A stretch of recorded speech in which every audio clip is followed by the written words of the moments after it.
You ever had one of those days where your heart's racing and your thoughts are sprinting? You know, your body's acting like something terrible's about to happen, even though nothing's wrong. You know, people love to say, just calm down. But anxiety doesn't work like that. If it did, trust me, people living with anxiety would have calmed down a long time ago. Now, let's start with some myths, because anxiety might just be the most misunderstood mental health condition on the planet. You know, people think anxiety is just nervousness or shyness or being dramatic. I hate that word now, dramatic. Or thinking too much. But anxiety isn't a personality trait. It's not a vibe. It's not a quirk. And it's definitely not something you can switch off like a light. Here's the truth. Anxiety is your brain's alarm system. It's the same system that kept our ancestors alive. The one that says, hey, something might hurt you, pay attention. The problem is, sometimes that alarm goes off when there's no fire, no danger, no threat, just life happening. And that's what anxiety disorders are. The alarm system being a little too sensitive, a little too loud, and a little too quick to react. Now here's something important. Anxiety is common. Millions and millions of people live with it. And most of them look completely fine on the outside. You won't be able to tell it. No, because anxiety isn't always visible. Sometimes it's racing thoughts. Your mind's going 100 miles an hour on 100 different things. Sometimes your chest is tight. You know, finding it difficult to catch your breath.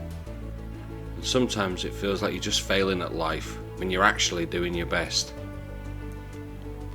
Now, this is what anxiety is not.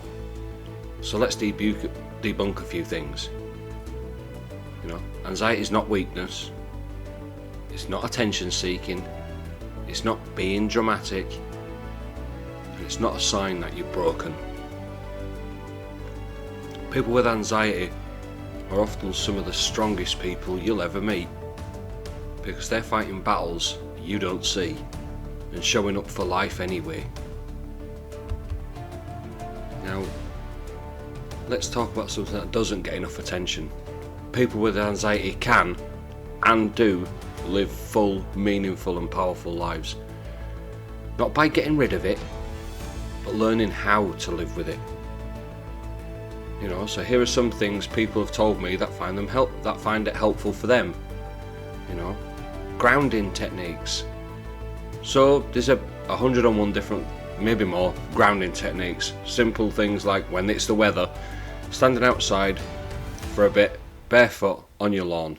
At the moment in the UK, it's not the weather for that, but there is so many grounding techniques. Find one that works for you and use it daily if you need to.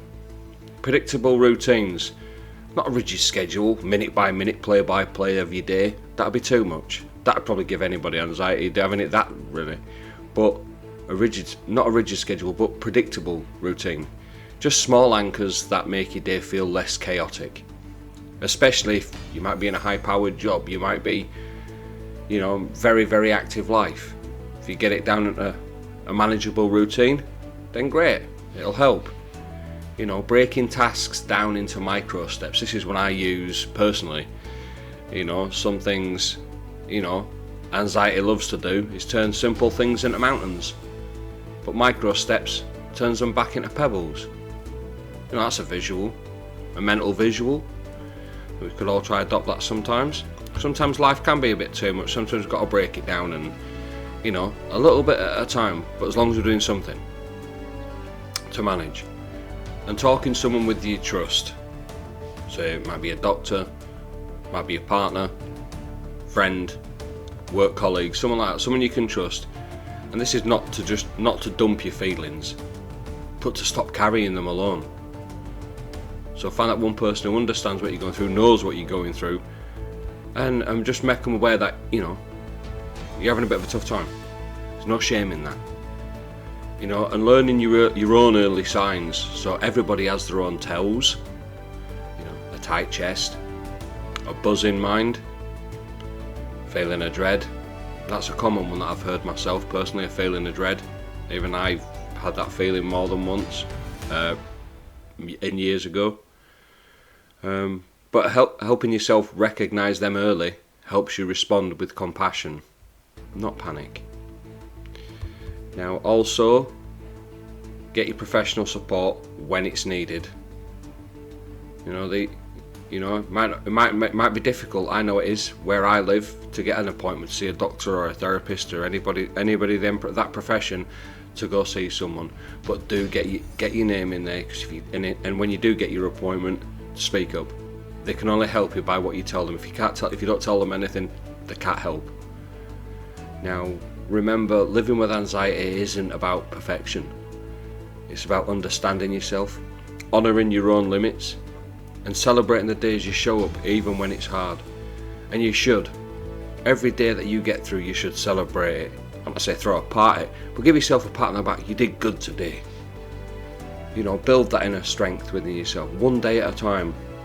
It's what some things I've been saying, one day at a time is how we all win. Now I want to share something someone told me once, and it really did stick with me. They said, anxiety doesn't stop me, it just means I plan differently. Now that is a mindset, that's not just a quote, it's a t-shirt as well, to be honest. But that's a hell of a mindset to put with anxiety. It doesn't stop you, you just might have to plan differently. And that's really the heart of it. People with anxiety aren't fragile, they're adaptable, resilient, and they're resourceful. All the people I've met who I know have got anxiety, they're really resourceful, really resilient. You know, I'd rather have a person who's dealing with that on my side than against me, that's for sure. Tough people, resilient people. Now, if you are living with anxiety, hear this. You're not alone, you're not broken, you're not too much. You're a human being with a sensitive alarm system, and that's okay. Because this series isn't about labelling people. It's about understanding. It's about compassion. And it's about taking the shame out of this conversation. Because the more we talk about it, the less power it has over us. So my name's Daniel Beaker, and this is Diagnosis Debunked. And you, exactly as you are, belong here.